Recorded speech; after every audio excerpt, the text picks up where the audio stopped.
देखिए, उपन्यास पढ़ने के बाद जो गद्य की अन्य विधाएं हैं उनमें आज हम शुरू करने जा रहे हैं नाटक का उद्भव और विकास, यानी कि अगली विधा है अपने नाटक। आइए देखिए इसके बारे में कि नाटक गद्य की एक महत्वपूर्ण विधा है। नाटक को पांचवा वेद भी कहा जाता है। नाटक को पांचवा वेद, वेदों की संख्या कितनी है? 4 है। और नाटक को कौन सा वेद कहा जाता है? पांचवा वेद कहा जाता है। नाटक साहित्य का जन्म अन्य विधाओं के समान भारतेंदु युग से ही माना जाता है। तो दो इंपॉर्टेंट क्वेश्चन बनते हैं कि कौन सी विधा को, जो गद्य की विधाएं हैं उनमें किस विधा को पांचवा वेद की संज्ञा दी गई है? तो नाटक को दी गई है। और नाटक साहित्य का जन्म, नाटक जो विधा है उसका जन्म किससे हुआ है, किस युग से हुआ है? तो आप बताएंगे भारतेंदु को। और विधाओं के समान ही इनका भी यहाँ से हुआ है, भारतेंदु युग से। भारतेंदु युग से पहले भी निम्नलिखित नाटक लिखे गए, किंतु इनमें नाटकीय तत्वों का अभाव था। कोई एक निश्चित ढांचा बताया, भाई इतने तत्व होने जरूरी है, ये तत्व होने जरूरी है नाटक में, तभी वो नाटक कहलाएगा। लेकिन उससे पहले जो भारतेंदु युग से पहले जो नाटक लिखे गए थे उनमें नाटक के पूरे तत्वों का अभाव था, पूरे तत्व नहीं हुआ करते थे, उनमें कुछ कुछ तत्व हुआ करते थे। तो वो नाटक कौन कौन से देखिए, उनके बारे में पढ़ लेते पहले। पहला है रामायण महानाटक, इसके लेखक हैं प्राणचंद चौहान। अगला है हनुमान नाटक, इसके लेखक हैं हरदे राम। अगला है देव माया प्रपंच, इसके लेखक आचार्य देव। समय साथ बनारस दास जैन। सभासार रघुराज नागर। प्रबोध चंद्रोदय ब्रजवासी दास। और आनंद रघुनंदन विश्वनाथ सिंह जो रीवा के राजा थे, नरेश थे, उन्होंने लिखा था। अब देखो इनको याद करते हैं अपन, ये तो नॉर्मल है भाई, नाटक को पांचवा वेद कहते हैं और इसका जन्म भारतेंदु युग से हुआ है, यह माना जाता है। दो चीजें तो याद हो गई अपने को, नाटक को पांचवा वेद कहते हैं और नाटक जो विधा है उसका जन्म भारतेंदु युग से हुआ है। अब हमें याद करना है, जो भारतेंदु युग के पहले जो नाटक लिखे गए थे उनमें नाटक के तत्वों का अभाव था, लेकिन वो भी नाटक ही है। तो वो कौन कौन से हैं, उनके रचनाकार आप याद करें। तो सबसे पहले आप याद करें रामायण महानाटक। तो रामायण में आप अपने प्राण लगा दो, रामायण पढ़ने में क्या लगा दो? अपने प्राण लगा दो। तो रामायण महानाटक किसका है? प्राणचंद चौहान का। आगे देखिए आप हनुमान नाटक, तो हनुमान जी को आप अपने हृदय में बसा लो। या हनुमान जी को हृदय में किसने बसा रखा था? राम जी ने बसा रखा था, नहीं बसा रखा था? और हनुमान जी ने राम जी को हृदय में बसा रखा था।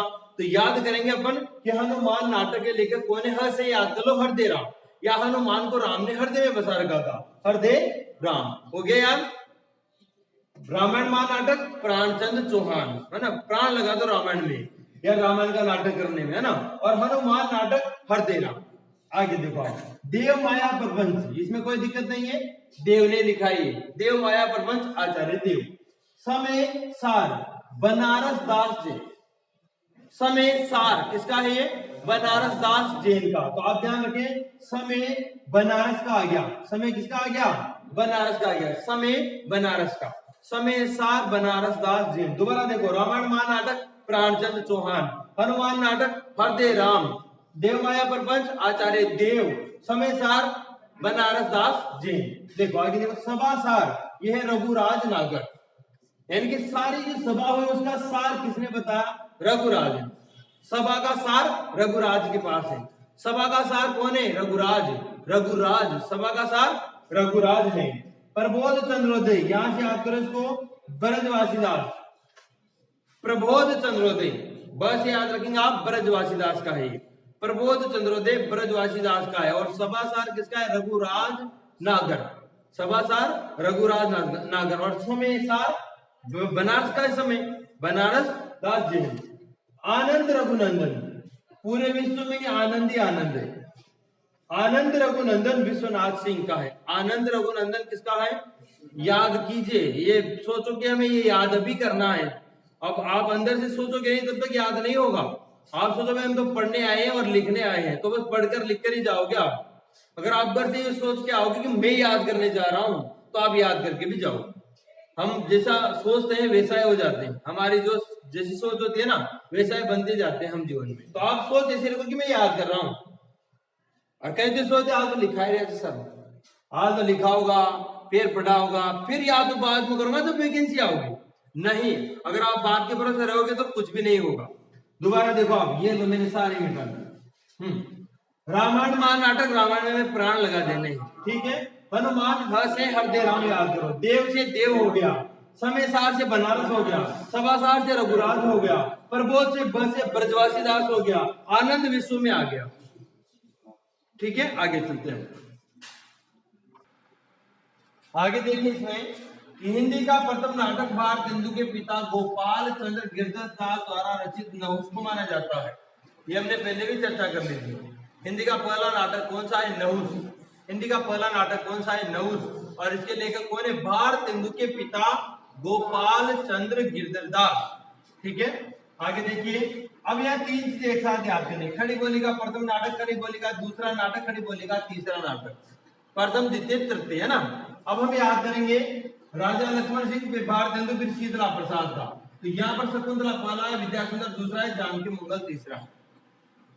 खड़ी बोली का प्रथम नाटक है शकुंतला, जिसके लेखक है राजा लक्ष्मण सिंह। खड़ी बोली का प्रथम नाटक कौन सा हिंदी का? शकुंतला, लेखक कौन है? लक्ष्मण सिंह। तो आप देखो, दूसरा है भारतेंदु का विद्यासुंदर, और तीसरा खड़ी बोली का नाटक है शीतला प्रसाद का जानकी मंगल। आगे देखिए, हिंदी नाट्य साहित्य का जनक भारतेंदु को ही माना जाता है, जिन्होंने मौलिक और अनुदित दोनों प्रकार के नाटकों की रचना की है। तो आपसे पूछ ले हिंदी में नाटकों का जनक किसे माना जाता है, तो आप बताएंगे भारतेंदु हरिश्चंद्र को माना जाता है। हिंदी में नाटकों का जनक किसे माना जाता है? भारतेंदु हरिश्चंद्र को माना जाता है। और इन्होंने मौलिक नाटक भी लिखे हैं, अनुदित नाटक भी लिखे हैं, जो हम इनके परिचय में पढ़ चुके हैं। भारतेंदु जहां पर पढ़ा था आपने। भारतेंदु युग के अन्य नाटककार देखे हम। सबसे पहले आता है श्री प्रहलाद चरित, तप्ता संवरण, संयोगिता स्वयंवर और प्रेम मोहिनी। ये सब नाटक है लाला श्रीनिवास दास के। प्रेम मोहिनी जो नाटक है वह हिंदी का प्रथम दुखांत नाटक है, यानी कि इस नाटक का अंत कैसा होता है? दुख में होता है। और संयोगिता स्वयंवर प्रथम नाटक करती है जिस पर आलोचनाएं लिखी गई। हिंदी का पहला नाटक जिस पर आलोचना लिखी गई, संयोगिता स्वयंवर। हिंदी का पहला नाटक जिसका अंत दुखांत है, यानी कि जो दुख से भरा हुआ अंत है, वो कौन सा है? प्रेम मोहिनी। अब देखो इनको याद करने के बाद ट्रिक लेते हैं छोटी छोटी। सबसे पहले तो अपने हिंदी का प्रथम नाटक भारतेंदु के पिता गोपाल चंद्र गिरधर द्वारा रचित नहुस, तो याद देखने को। यहाँ से देखिए आप, प्रथम नाटककार खड़ी बोली, ध्यान रखिए आप, खड़ी बोली, यहाँ भी खड़ी बोली, यहाँ भी खड़ी बोली, तीनों खड़ी बोली के हैं। खड़ी बोली का पहला, खड़ी बोली का दूसरा, खड़ी बोली का तीसरा। तो देखिए आप एक बार याद करो आप, शकुंतला विद्या जानकी, शकुंतला विद्या जानकी, एक क्रम होना चाहिए अपने पास, शकुंतला विद्या और जानकी। ये तीनों खड़ी हुई हैं, तीनों क्या कर रही हैं? खड़ी हैं। शकुंतला, उसके पास विद्या खड़ी है, फिर जानकी खड़ी है। शकुंतला विद्या जानकी तीनों क्या हो गई? खड़ी हो गई। तो तीनों खड़ी बोली के पहले, दूसरे, तीसरे नाटक देखो। खड़ी बोली का पहला नाटक शकुंतला, दूसरा विद्या से विद्या सुंदर, तीसरा जानकी से जानकी मंगल हो जाएगा। अब देखिए आप इनके रचयिता याद कैसे करने हैं आपको। यहाँ देखो आप, राजा लक्ष्मण सिंह कृत कौन सा? शकुंतला। तो यहाँ ध्यान रखो, शकुंतला किसकी? लक्ष्मण की है, लक्ष्मण की शकुंतला है। अब देखो भारतेंदु, इसमें भारत शब्द आ रहा है, तो भारत की जो विद्या है वो बहुत सुंदर है। एक नहीं अपने भारत की विद्या, भारतेंदु से याद करो आप, भारत की विद्या बहुत सुंदर है। तो भारतेंदु का नाटक है विद्या सुंदर, जो खड़ी बोली का दूसरा नाटक, प्रमुख नाटक माना जाता है। शीतला प्रसाद त्रिपाठी देखिए आप। अब तो माता जानकी थी, कितनी शीतल स्वभाव था उनका, था कि नहीं? कभी लड़ते देखा आपने उनको? झगड़ते देखा? जैसे अपन की लुगाई लड़ू करो, पार्टी से डांडी खाना, फलाना बिगड़ा मुंगा। तो माता जानकी का स्वभाव कितना शीतल था, कितना ठंडा स्वभाव था। तो आप भी माता जानकी की तरह शीतल स्वभाव रखे भाई, तभी उद्धार होगा, है ना। अब देखो तीनों याद हो गए अपने को। लक्ष्मण की क्या है? शकुंतला है। भारत की विद्या सुंदर है, और शीतला, जानकी शीतला है, यानी कि शीतल है। हो गए तीनों याद। आगे देखिए आप, हिंदी नाट्य साहित्य का जनक भारतेंदु, यानी कि समझ लो नाट्य साहित्य का जनक अपना भारतीय है, यानी कि भारतेंदु है। अब इन्होंने मौलिक अनुदित लिखे। आगे देखो आप, ये याद करेंगे अपन। श्री प्रहलाद चरित, तप्ता संवरण, संयोगिता स्वयंवर और प्रेम मोहिनी किसके नाटक है? श्रीनिवास दास। तो निवास शब्द को पकड़ लो उधर। यहाँ देखो आप, श्री, फिर यहाँ लो तप्ता, फिर संयोगिता और फिर प्रेम। श्री, तप्ता, संयोगिता, प्रेम। तो इसमें अपन बनाएंगे कि श्री, तप्ता, संयोगिता, प्रेम से निवास करो, यानी कि अपने को संयोगिता से एक वाक्य कहना है कि यह संयोगिता, उसे मध्य को ध्यान से सुनो। श्री तप्ता, यानी कि श्री तो क्या हो रहा है? तप रहा है। श्री तबराय। तो आप संयोगिता से कहेंगे संयोगिता प्रेम से तुम निवास करो, प्रेम से निवास करो, संयोगिता प्रेम से निवास करो। देखो अपन लिख सकते हैं यहाँ ट्रिक, देखो श्री तपता, भाई श्री तो तप रहा है ना, यहाँ कोमा लगा दो। संयोगिता, फिर संयोगिता से कहेंगे संयोगिता प्रेम से निवास करो, निवास करो। देखो श्री से क्या होगा अपना, श्री प्रहलाद चरित्र। तप्ता से क्या याद करेंगे, तप्ता संवरण। संयोगिता से क्या याद करेंगे, संयोगिता स्वयंवर। और प्रेम से क्या याद करेंगे, प्रेम मोहिनी। और निवास से क्या याद करेंगे, निवास दास के है। श्री लगाओ मतलब कोई टेंशन नहीं, निवास दास याद कर लो आपको, लाला श्री निवास दास हो जाएगा याद इस ट्रिक से कि श्री तप्ता संयोगिता प्रेम से निवास करती है। ठीक है, ये अपनी ट्रिक रहेगी। अब देखो ये दो चीजें और याद करें। प्रेम मोहिनी हिंदी का प्रथम दुखांत नाटक है, ध्यान देना। अब कैसे याद करेंगे हिंदी का प्रथम दुखांत नाटक है, तो भाई यहाँ देखो जहां पर भी प्रेम होता है, चलो आजकल तो सरकार ने भी छूट दे दी, प्रेम विवाह लव मैरिज होती है कि नहीं होती, होती है, लेकिन पहले ऐसी छूट नहीं थी। तो जो भी प्रेम करता था उसका अंत कैसा होता था, दुखांत, मार देते थे पिटाई कर करके। यहाँ कोई लड़ते थे, क्या करते थे, आज भी होते हैं होने में तो, लेकिन आज सरकार की तरफ से सिक्योरिटी मिल जाती है कई लोगों को, उस जमाने में सिक्योरिटी नहीं मिलती थी। तो प्रेम, ध्यान रखो प्रेम का अंत कैसा होता था, दुखांत। तो प्रेम मोहिनी हिंदी का पहला दुखांत नाटक है। आगे याद करो संयोगिता स्वयंवर प्रथम नाटक करती है जिस पर आलोचनाएं की गई। अरे जब संयोगिता यानी कि कोई महिला अपने पति को स्वयं ही चुन लेती है, वो भी प्रेम विवाह हो गया ना, तो लोग उसकी आलोचना करते हैं नहीं करते हैं। मान लो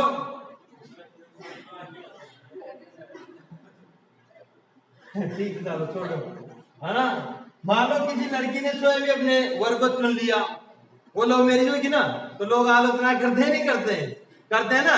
तो संयोगिता स्वयंवर, स्वयंवर का चुनाव करना क्या हो जाता है, आलोचना।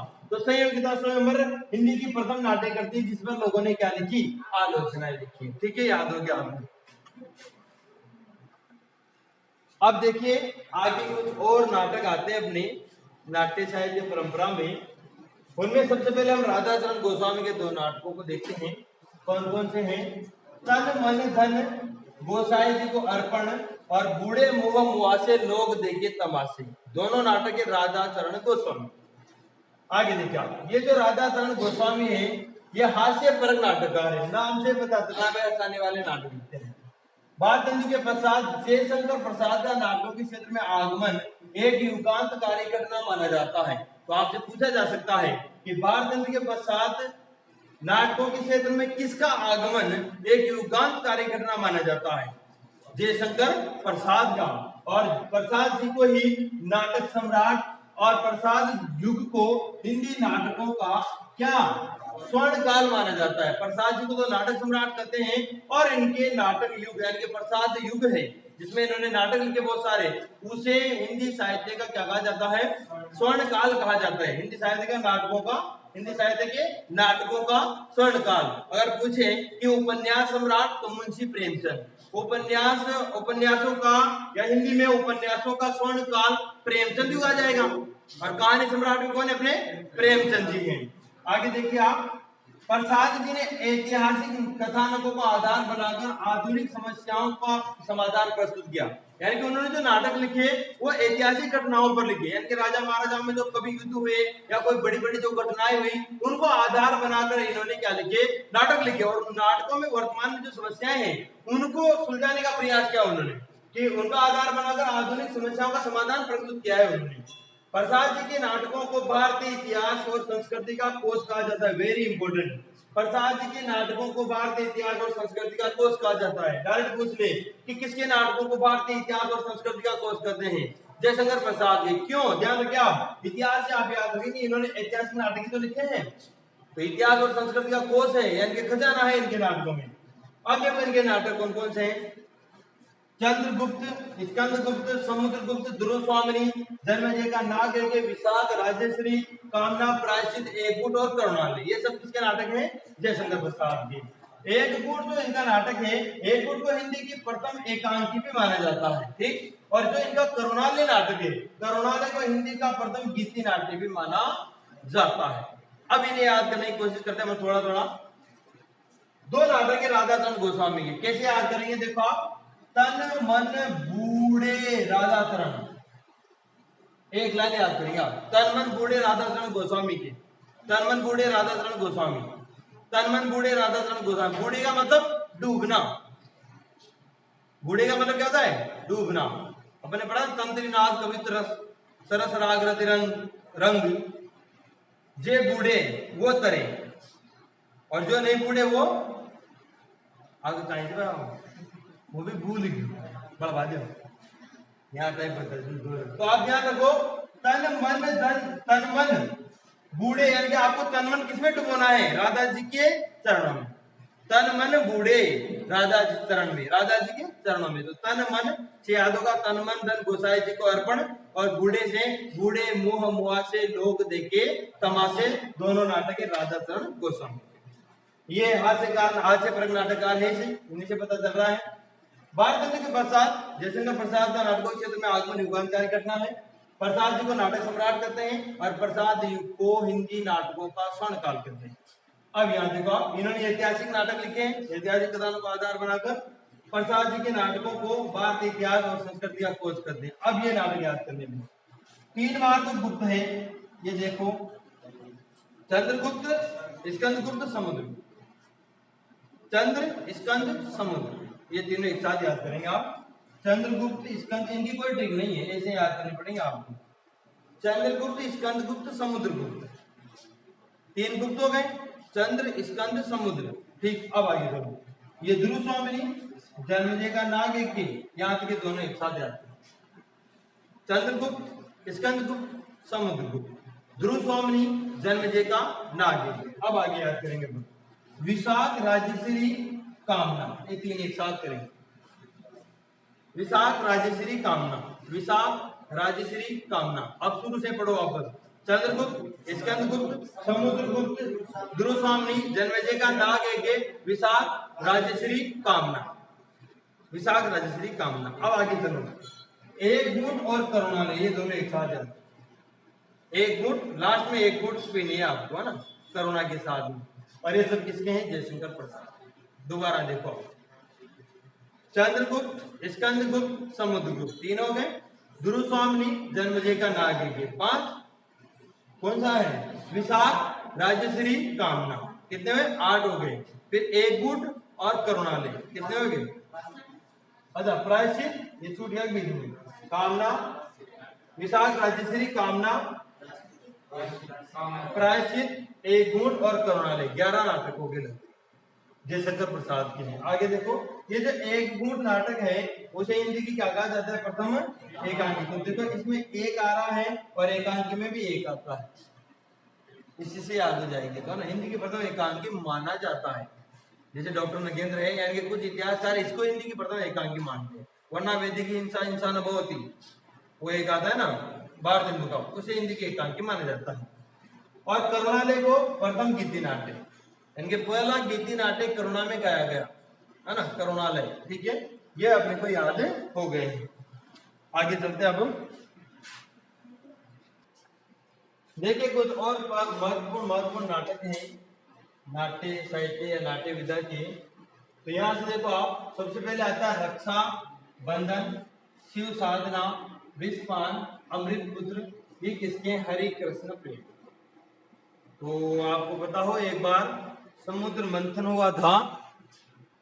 हाँ, तो देखो रक्षाबंधन, शिव साधना, विषपान, अमृत पुत्री, हरि कृष्ण प्रेमी के।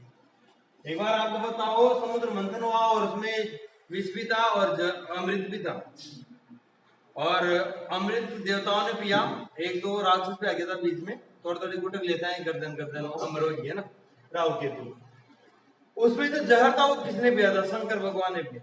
तो उस घटना से आप लगभग इसमें कई सारे नाटक याद कर सकते हैं।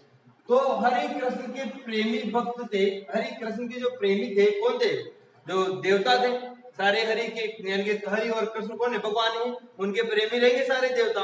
तो उन्होंने तो क्या पिया, अमृत पिया था। ठीक है, और लेकिन विषपान किसने किया था, शिव जी ने किया था। विषपान किसने किया था, शिव जी ने किया था। और यहाँ ध्यान रखें आप, एक रक्षाबंधन, यानी कि रक्षा करने के लिए दूसरे, ताकि वो जहर कहीं और जगह नहीं डाल सकते थे, वो बहुत खतरनाक था। यहाँ कंठ में रोक लिया था, इसलिए उनका कंठ नीला हो गया और सभी से नाम पड़ गया शंकर भगवान का नीलकंठ। इतना खतरनाक जहर था वो, कालकूट जहर कहते शायद उसको। तो सबकी रक्षा करने के लिए शिव जी ने क्या किया, विष पिया और अमृत पुत्री और हरि कृष्ण प्रेमी, यानी कि सब किसके हैं, हरि कृष्ण प्रेमी के नाटक हैं। आगे देखो, सन्यासी सिंदूर की बोली, राक्षस का मंदिर, मुक्ति का रहस्य लक्ष्मी नारायण मिश्र के। तो अब इसे कैसे ध्यान रखेंगे अपन, एक सन्यासी है, उसने क्या करी, सिंदूर की बोली लगाई, कहां पर लगाई, राक्षस के मंदिर में लगाई, और वही मुक्ति का रहस्य है लक्ष्मी नारायण, यानी कि मुक्ति का रहस्य कहां है राक्षस का, लक्ष्मी नारायण के पास, यानी कि भगवान के पास में। सन्यासी ने सिंदूर की बोली लगाई राक्षस के मंदिर में, और उनके मुक्ति का रहस्य किसके पास है, लक्ष्मी नारायण के पास है। आगे देखो, लक्ष्मी नारायण क्या है, समस्या नाटककार है, या सामने समस्या खड़ी कर दी, याद करोगे, समस्या नाटककार है। छठा बेटा अंजो दीदी, अलग अलग रास्ते, स्वर्ग की झलक, उपेंद्र नाथ अस्क। अब इसे याद करने के लिए अपने को एक ट्रिक बनानी पड़ेगी कि छठा बेटा, पहले नाम लिखिए अस्क का, कि उपेंद्र नाथ अस्क के छठे बेटे अंजो दीदी दोनों अलग अलग रास्ते, दोनों ने अलग अलग रास्ते से स्वर्ग की झलक देखी। उपेंद्र नाथ अस्क के छठे बेटे और अंजो दीदी ने उपेंद्र नाथ अस्क के छठे बेटे, और यहाँ देखो उपेंद्र नाथ अस्क लिख देंगे आगे, के छठे बेटे और अंजो दीदी ने अलग अलग रास्ते से स्वर्ग की झलक देखी। भाई उपेंद्र नाथ अस्क का एक तो छठा बेटा है और उसकी एक अंजो दीदी है, दोनों ने अलग अलग रास्तों से किसकी झलक देखी है, स्वर्ग की झलक देखी। उपेंद्र नाथ अस्क की कहानी है ना। आगे देखो, डॉक्टर युगे युगे क्रांति, टूटते परिवेश और समाधि किसके हैं, विष्णु प्रभाकर के। तो आप ध्यान करो, कोई विष्णु नाम का व्यक्ति क्या है, डॉक्टर है, डॉक्टर विष्णु बोल देंगे, डॉक्टर विष्णु होते हैं कहीं, तो डॉक्टर किसका है नाटक, विष्णु प्रभाकर का। युगे युगे क्रांति, विष्णु भगवान ने की सारी क्रांतियां, कभी वो द्वापर युग त्रेता युग ना आते ना, तो सारी क्रांतियां, सारे रूप किसके, विष्णु भगवान के। टूटते परिवेश और समाधि, समाधि में कौन रहते हैं, विष्णु भगवान। कोणार्क, ये तो अभी चुका है, जगदीश चंद्र माथुर। तो कोणार्क जगदीश याद रखो आप, आपको कोई मित्र हो उससे जोड़ लो इसको कि कोणार्क है, तू कोणार्क कौन है, जगदीश है। आधे अधूरे आषाढ़ का एक दिन, लहरों के राजन मोहन राकेश। आधे अधूरे, और यहां से हो जाएगा आषाढ़ का एक दिन और लहरों के राजन कौन है, मोहन राकेश। अंधा युग, धर्मवीर भारती, तो ये यहाँ जैसे याद आ जाएगा आपको। अंधा युग किसका गीति नाट्य या नाटक है, धर्मवीर भारती का। एक कंठ विश्व पाई, यहाँ से याद करो, दुष्यंत कुमार का है। अंधा युग दस धर्मवीर भारती का, एक कंठ विश्व पाई, दुष्यंत कुमार का, ठीक है। मिस्टर अभिमन्यु, मादा केकस, अंधा कुआ, कर्फ्यू, अब्दुल्ला दीवाना, लक्ष्मी नारायण लाल के हैं ये सारे के सारे। इसमें भी एक ट्रिक है देखो, कि मिस्टर मादा अंधा, मिस्टर मादा अंधा, और कर्फ्यू अब्दुल्ला दीवाना किसका है, लक्ष्मी नारायण का। मिस्टर मादा अंधा कर्फ्यू, मिस्टर मादा अंधा हो रहा है कि कर्फ्यू लगा हुआ है, और अब्दुल्ला किसका दीवाना हो रहा है, लक्ष्मी नारायण का, है ना। मिस्टर मादा अंधा कर्फ्यू, मिस्टर मादा अंधा कर्फ्यू, अब्दुल्ला दीवाना लक्ष्मी नारायण का है, या लक्ष्मी नारायण का हो रहा है। तो मिस्टर से मिस्टर अभिमन्यु, मादा से मादा केकस, अंधा से अंधा कुआ, कर्फ्यू से कर्फ्यू, और अब्दुल्ला से अब्दुल्ला दीवाना, सब लक्ष्मी नारायण लाल के नाटक है। अब देखो आठवां सर्ग, नायक खलनायक, द्रौपदी, सेतुबंध, विदूषक किसके हैं, सुरेंद्र वर्मा। अब कैसे भी याद करो आप इनको, इसमें पेपर लिख सकते हैं, आठवां नायक द्रौपदी से विदूषक सुरेंद्र वर्मा। आठवां नायक द्रौपदी से विदूषक सुरेंद्र वर्मा, ये ट्रिक है कि आठवां नायक द्रौपदी से विदूषक सुरेंद्र वर्मा। तो ध्यान रखो, जो सुरेंद्र है कोई आपका दोस्त है, वो क्या है, नायक नहीं खलनायक गाने में नाचता है वो सुरेंद्र, नायक नहीं खलनायक। जब ये गाना चले ना तब आपको सुरेंद्र याद आना चाहिए। और आठवां सर्ग में क्या है, आठवां सर्ग यहाँ से याद कर सकते हो, सुरेंद्र का है। द्रौपदी किसकी है, सुरेंद्र की है। सेतुबंध सुरेंद्र से याद करो, सुरेंद्र, और विदूषक, विदूषक सुरेंद्र। या बकरी क्योंकि क्या, अरे सक्सेना तुम्हारी बकरी बाहर आ गई, बांध इसको, हाँ कहते हैं ना, तो सर्वेश्वर दयाल सक्सेना की बकरी, एक ही याद हो जाएगा। कबीरा खड़ा बाजार में और हानूस विश्वसानी, कबीरा खड़ा बाजार में और हानूस, ये लोग यहाँ से याद करो इसको, विश्वसानी। शंभू की हत्या किसने करी? नरेंद्र कोहली, ऐसे याद करेंगे ना, बोलो ना कोहली, कोहली विराट कोहली भी जाम रहा ना, तो शंभू की हत्या नरेंद्र कोहली। एक और द्रोणाचार्य शंकर शेष, एक तो गुरु द्रोणाचार्य थे और एक और द्रोणाचार्य कौन है? शंकर। यानी कि आप याद करो, आपका कोई मित्र हो वो द्रोणाचार्य, यानी कि बड़ा इंटेलिजेंट हो। हमारा तो है एक मित्र, वो भी टीचर बन गया, शंकर लाल, तो उसी से याद कर लिया मैं। तो एक और द्रोणाचार्य, एक दो द्रोणाचार्य, एक गुरु द्रोणाचार्य। गुरु कोई भी हो सकता है, आपका मित्र भी गुरु हो सकता है आपका, जरूरी थोड़ी है कि गुरु हो। कोई भी जो व्यक्ति आपको ज्ञान देता है, शिक्षा देता है, वो सब आपके गुरु होते हैं। तो एक और द्रोणाचार्य किसकी है? शंकर शेष की। याद हुआ कुछ? एक बार और रिवीजन करेंगे। रक्षाबंधन शिव साधा विस्मान अमृतपुर हरि कृष्ण प्रेमी, मिटा दे जाता हूँ मैं, हरि कृष्ण प्रेमी। ठीक। सन्यासी सिंदूर की बोली, राक्षस का मंदिर, मुक्ति का रस है, लक्ष्मी नारायण मिश्र। ये समस्या नाटककार है, छठा बेटा अंजल दीदी, अलग अलग रास्ते से स्वर की झलक दिखाए, उपेंद्र नाथ इसका परिवार है ना। डॉक्टर युग क्रांति छोड़ते परिवेश समाधि विष्णु प्रभाकर है। कोणार्क जगदीश चंद्र माथुर है। आज आषाढ़ का एक दिन नहरों के राजहंस मोहन राकेश है। अंधायुग धर्मवीर भारती है। एकंदर सिपाही दुष्यंत कुमार, मिस्टर अभिमन्यु, माता केकस, अंधा तुआ कंजू, अब्दुल्ला दीवाना, लक्ष्मी नारायण लाल है। आठवां सर्ग नायक फल नायक, द्रौपदी सेतुबंध विदुषक सुरेंद्र वर्मा है। बकरी सर्वेश्वर दयाल सक्सेना की है। कबीरागढ़ बाजार में और हानुस विश्वसानी के। सम्मुख्यता नरेंद्र कोहली ने कर दी। एक और द्रोणाचार्य शंकर शेष है। ये लोग हो गए यार, थोड़े से और हैं। अगला है अपने तीर्थचट्टा मुद्रा राक्षस, तिलोत्तमा, चंद्रासन, मैथिली गुप्त, करबला, प्रेमचंद, करसासुर युद्ध।